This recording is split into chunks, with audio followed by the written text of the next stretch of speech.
या खुदा तुझे बारगाह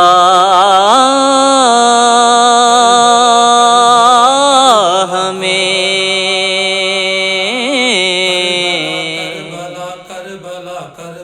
ये कयां थो इल्तिजा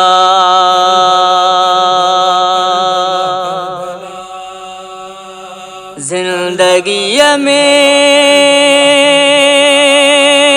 एक दफो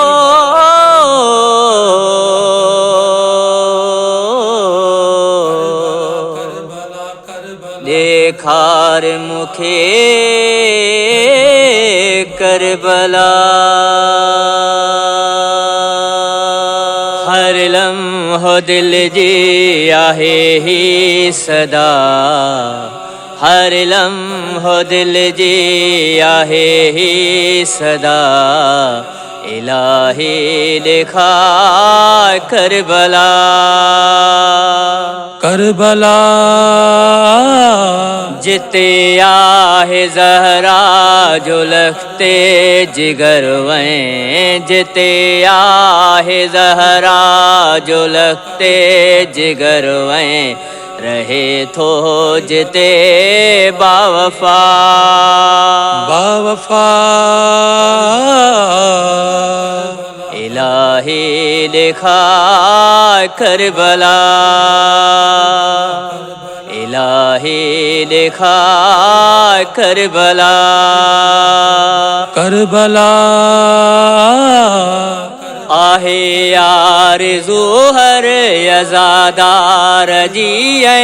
हर हिक मुमिन जी इहा है हसरत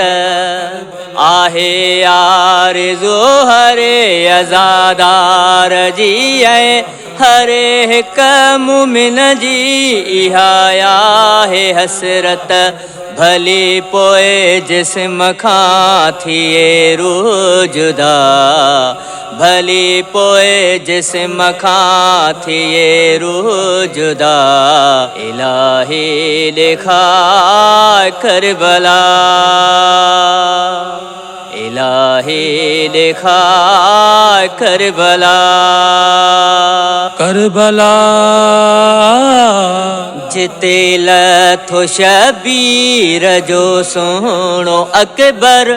जिते तीर सही रहियो खिलंदो असगर जिते लथो शबीर जो सोहणो अकबर जिते तीर सही रहियो खिलंदो असगर जिते लाश कासिम ते घोड़ा भगा जिते लाश कासिम ते घोड़ा भगा इलाही लिखा करबला इलाही लिखा करबला करबला दियापुर सो आशूर में भी वनी माँ पढ़ानो हर बहन में भी उते माँ दियापुर सो आशूर में भी वनी माँ पढ़ानो हर बहन में भी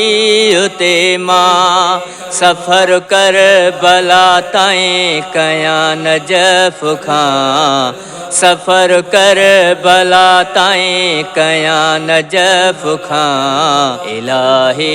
लिखा करबला इलाही लिखा करबला करबला आहिन जे की तंग दस्त ऐं मौला नादार तन जूं सदाऊं तूं ॿुध परवरदिगार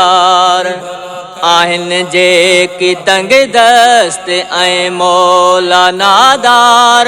तन जूं सदाऊं तूं ॿुध परवरदिगार